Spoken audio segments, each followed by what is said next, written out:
बिल्कुल, मैं Swami Vivekananda international school का फाउंडर डायरेक्टर हूँ और American education trust and Swami Vivekananda शिक्षण विकास मंडल ट्रस्ट का मैनेजिंग ट्रस्टी हूँ।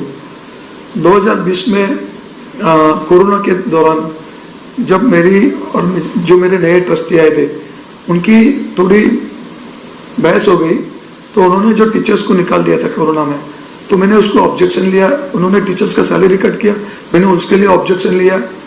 और जो पेरेंट्स की इलीगल फीस चार्ज कर रहे थे, कंप्यूटर लैब जिम कर, मैंने उनको बोला आज मेरा बच्चा भी रहेगा तो मैं भी नहीं भरेगा, तो बाकी पेरेंट्स क्यों भरेंगे। आपने कितनी फी रखी थी, उन्होंने कितना भराया? मेरी स्कूल स्टार्टिंग 95 में मेरी स्कूल की फीस 100 रुपया थी महीने की, साल की 1200।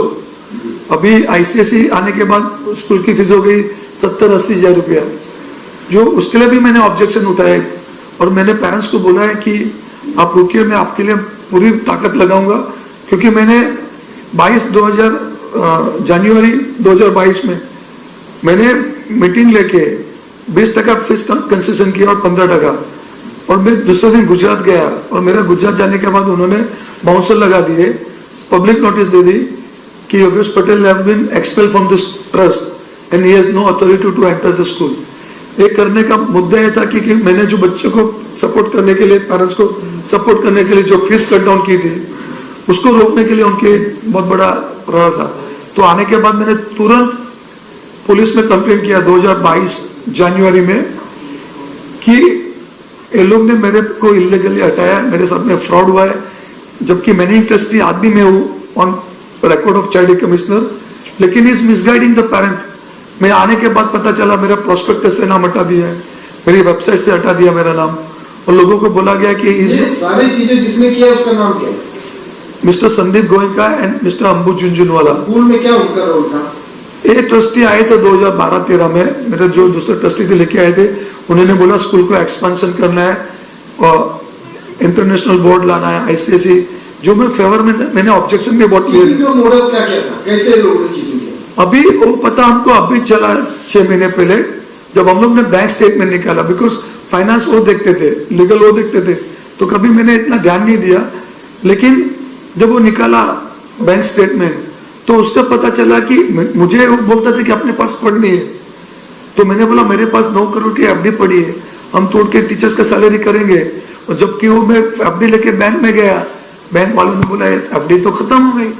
एंड आई वाज शॉक कि जब ओरिजिनल एफडी मेरे पास है तो कैसे आप और स्कूल का मैं मैनेजिंग ट्रस्टी हूँ, मैं फाउंडर हूँ, तो कैसे आपने दे दी। तो बोला वो तो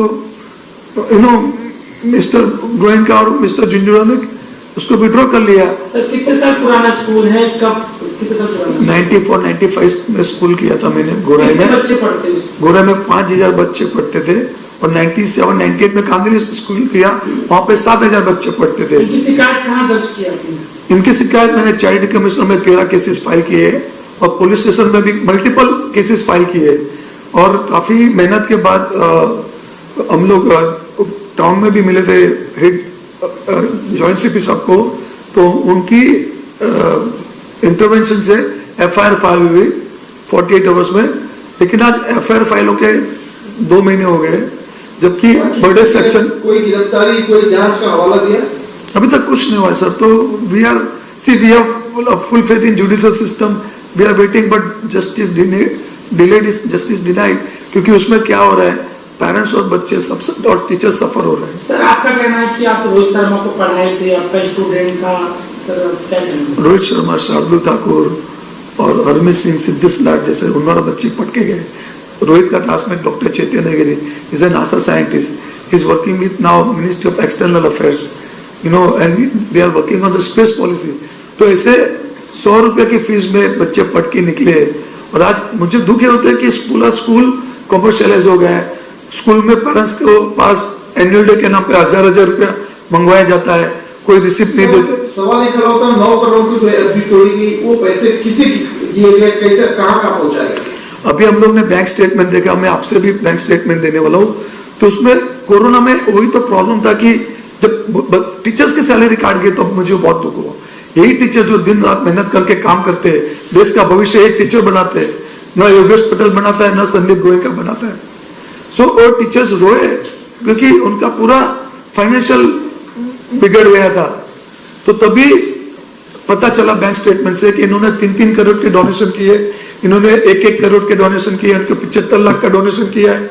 और उन्होंने हमारे ट्रस्ट से पैसा, हमारी जो स्प्रिंग बर्ड जिसका मैं फाउंडर हूँ, उसमें लेके गए करीबन 8 से 10 करोड़ रुपया। आप 1 लाख भी नहीं लेके जा सकते विदाउट चाइल्ड कमीशन। आपकी मांग क्या है? मेरी मांग यही है कि जो स्कैम हुआ है वो ओपन होना चाहिए और जो कल्प्रिट है उनको सजा मिलनी चाहिए। बोरीवली पुलिस इस मामले में क्या बोलती है?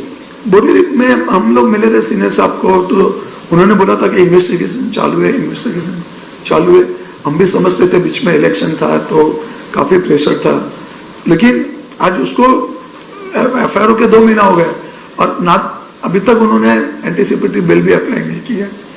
रीजन ये है कि मतलब 2 महीने में एंटीसिपेटरी अप्लाई भी नहीं किया है, 2 महीने में पुलिस ने इन्वेस्टिगेशन किया, नहीं किसी की गिरफ्तारी की। ऑन द कॉन्ट्री वो लोग मेरे पे उल्टा केस करते हैं कि मैंने ट्रेसपासिंग किया। कांदिली स्कूल में भी मैं 25 साल से बैठता हूँ मेरी ऑफिस में, उसका वो लोग जाके मेरी ऑफिस के बाहर का मेरा जो बोर्ड है डायरेक्टर ऑफिस, उसको तोड़ के वो लोग ट्रस्ट ऑफिस को लगाते हैं और फॉल्स कंप्लेंट करते हैं मेरे पे। फिलहाल आप लोगों ने कोई योजना बनाई जिन ट्रस्टियों ने फ्रॉड किया उन्हें बाहर का रास्ता दिखाने के लिए?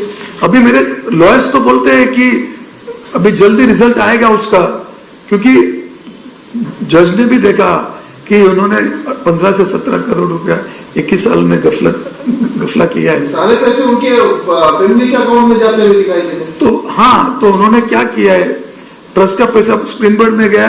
मैंने एनसीएलटी में भी केस फाइल किया है 9 महीने से। एनसीएलटी को भी बोला है कि यहाँ पे बहुत सारी इरेगुलरिटी है, उसको आप please look into the matter and take the cognizance and take the action on the concern people. क्या लगता है बोरीवली पुलिस आपको इसमें मामले में न्याय दिला पाएगी? मुझे जुडिशल सिस्टम पे पूरा भरोसा है, लेकिन मैं ये समझता हूँ कि जस्टिस जितना डिले होता है उतना इन लोग को फायदा मिलता है। They are tampering the evidence, they are threatening the witnesses.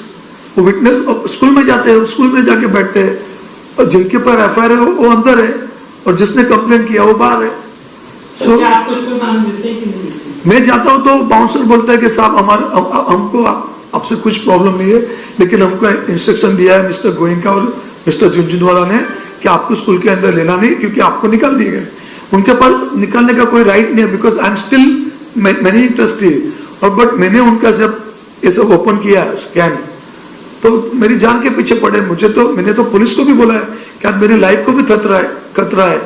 There is a big threat to my life and if anything happens to me, मैंने बोला है this are the people who will be responsible. ये ठीक था। मैं अपना introduction देना चाहूँगा। मेरा नाम है Darshan Soni, citizen rights protection committee का मैं राष्ट्रीय अध्यक्ष हूँ और हम लीगल अफेयर्स पे बहुत सारे डिस्कशन करते हैं और हेल्प करते हैं लोगों को। जनवरी में मिस्टर योगेश पटेल ने एक एप्लीकेशन फाइल कर दी पुलिस स्टेशन में एंड वो कंटिन्यूस फॉलोअप में थे उसके कि इस पर कुछ कार्रवाई की जाए, बट वो कर नहीं पाए। और जून में मेरी उनसे मुलाकात हुई, तब मैंने कुछ डॉक्यूमेंट्स देखे, जैसे कि भी बोरीवली पुलिस स्टेशन में जो उन्होंने एप्लीकेशन की थी, उन्होंने एक एप्लीकेशन की थी कि उनके फॉर्ज साइन करने के बाद एक रेजोल्यूशन पास किया गया था जिसमें उनके एक ट्रस्टी है संदीप गोयनका जी, उन्होंने उसके वाइफ और उसके फादर को बैंक ऑथोरिटी ऑपरेट करने की परमिशन दी थी। ये उसकी दस्तावेज है। ये मीटिंग में ये आप देख सकते हैं, ये जो सिग्नेचर है मिस्टर योगेश पटेल की, ये मीटिंग में योगेश पटेल प्रेजेंट ही नहीं थे और यही सिग्नेचर पे इन्होंने उसके वाइफ और उसके फादर को बैंक ऑपरेशंस की ऑथोरिटी दे दी, जिसके मतलब बोगस साइन करवा के बताया गया कि योगेश पटेल जी ये एब्सोल्युटली बोगस साइन है। ठीक है। फिर उसके बाद हमने चेक किया, बैंक स्टेटमेंट्स चेक किया, तो बैंक स्टेटमेंट में इतने ट्रांजैक्शंस हुए हैं जो एक्चुअली अगर कोई ट्रस्ट करता है तो उसको चैरिटी कमीशन की परमिशन लेनी पड़ती है, या अगर वो करने के बाद खर्चा करता है या जो भी है तो उसको वहां पे ऑडिट रिपोर्ट सबमिट करने पड़ते हैं। तो हमने उसी सिलसिले में चैरिटी कमिश्नर से पूछा, क्योंकि अगर हम लोग कार्रवाई कर रहे हैं तो हम लोग को उसके हिसाब से हम लोग को करना चाहिए सब। चैरिटी कमिश्नर ने बताया कि यहाँ पे 2018 से लेके 2022 तक इन्होंने कोई भी आईटी रिटर्न या ऑडिट रिपोर्ट सबमिट नहीं किया। ये आरटीआई के तहत उसके डिटेल्स है, ये आपको मैं सबमिट करूंगा। अब सिलसिला ये है कि भाई इन्होंने इतने पैसे ट्रांसफर किसको किए, ऐसी कौन सी जरूरत आ गई कि करोड़ का ट्रांजेक्शन करने की जरूरत पड़ी? तो इन्होंने, ये हमने बैंक स्टेटमेंट सर्च किए, सारे बंच है पूरा, करीबन समझिए कि 15 से 18 करोड़ का ट्रांजेक्शन हुआ है टोटल। नाम बताइए इसके अकाउंट में। 2-4 में आपको बताओ तो पहले तो चिल्ड्रंस एकेडमी है, कितना पैसा है? वहां पे करीबन 60 लाख रुपया गया है। आगे अकाउंट फिर बताते जाइए। 60 लाख गया है। उसके बाद Balaji international foundation, Balaji foundation है, उसमें 1 करोड़ गया है।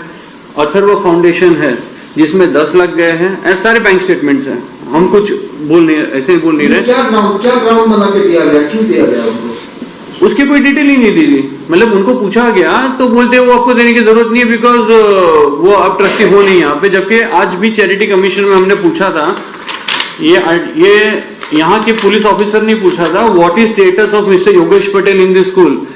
आज ये पिछले महीने का ही रिपोर्ट है, पुलिस को ही रिप्लाई किया गया है कि he still managing trustee in this school. मतलब चैरिटी कमिश्नर ये कहता है कि योगेश पटेल अभी स्कूल में मैनेजिंग ट्रस्टी है अभी भी, लेकिन ये जो प्रोफेशनल हो गया, प्रोफेशनल हो गया, तो नहीं है।